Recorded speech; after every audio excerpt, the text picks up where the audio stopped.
Hello, my name is Toast Wizard. Welcome to my explanation of my Let's Play world.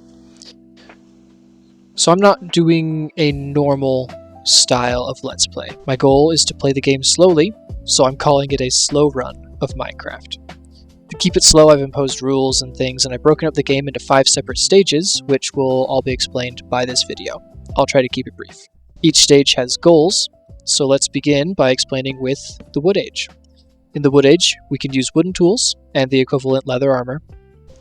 And that's it. We're not allowed to mine stone. We're only going to be able to build out of wood.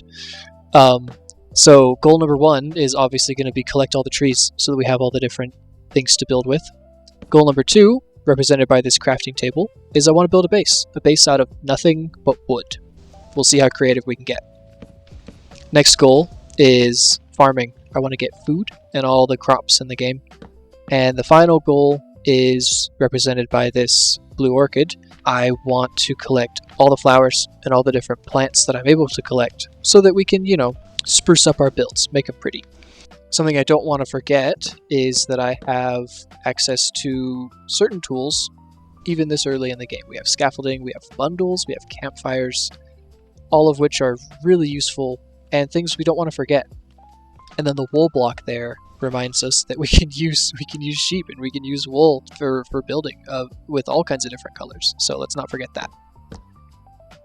Now, once we've got our base built, we can move on to the Stone Age, which, curiously, has no equivalent armor, but we'll deal with that in a second.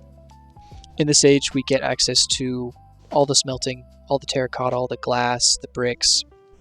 Our building palette's going to increase a lot.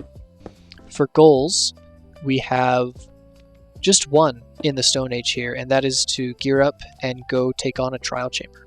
This is more of a fighting-based goal, and it'll help us prove to ourselves that we're ready to move on and be serious about this. And then once we've done that, we can graduate into copper. I didn't want to make copper and stone separate because in terms of what they can do, they're not all that different, but copper does have its own armor. So the second half, or the second 2/3 of the Stone Age will be the Copper Age, where we get all these wonderful tools and lots of other useful things. Of course, we can build out of copper, and then the final goal that it will allow us to progress out of the Copper Age is represented by this door, which is building a village. Even though I won't be able to trade with villagers yet because we won't be allowed to mine emeralds because that's an Iron Age thing, I do want to build a place for the villagers to be. And with copper and stone, that's totally manageable. Once we build the village, we can finally move to the Iron Age, and this is where things really start to become possible. Now you can see I've combined iron and gold. I don't really see gold as a separate stage. It's got some unique properties, but not enough to make me break it up apart from iron. So in the Iron Age, obviously we'll have iron tools, which most importantly, includes the bucket. We can finally move water. So the redstone block obviously represents redstone farms, so we can mine big quantities of materials. The bell represents getting actual villagers in the village and getting them upgraded and getting the best iron tools and armor that we can in preparation for the last goal of this age, which is going and beating the game. Now I know we need a nether portal to get to the nether, and that has obsidian, and you need a diamond pick, but we'll have access to the lava bucket, so I'm counting that as good enough. So the goal is to go to the nether, and then go and fight the dragon and beat the game, and then we can move on to the Diamond Age.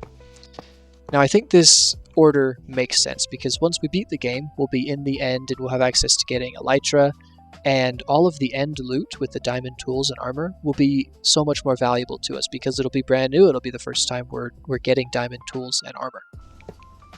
So for goals in this stage, we've got the shulker shell, which represents getting an ender chest system set up because I love storage.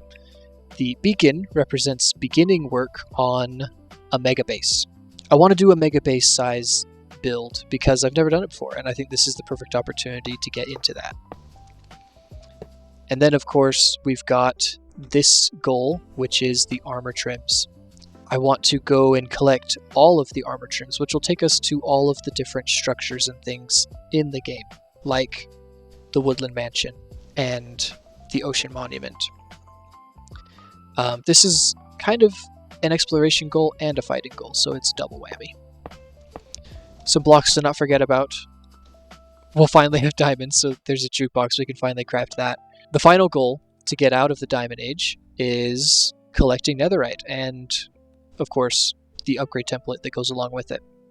Once we've done that, we can progress to the final stage, where we have netherite tools and armor, and at this point, the sky's the limit, really. I want to make all of the different farms for materials that we might not have yet, like frog lights and such. And then the map just represents mapping the world, doing more exploring, finding the perfect place to build something. And then these are just all of the other items, collectibles, and fun challenges we can do in the game. I'm excited to go on this journey through Minecraft with you guys, no matter how long it takes, no matter what challenges we have. I know it's going to be fun. So I'll see you guys out there. Bye!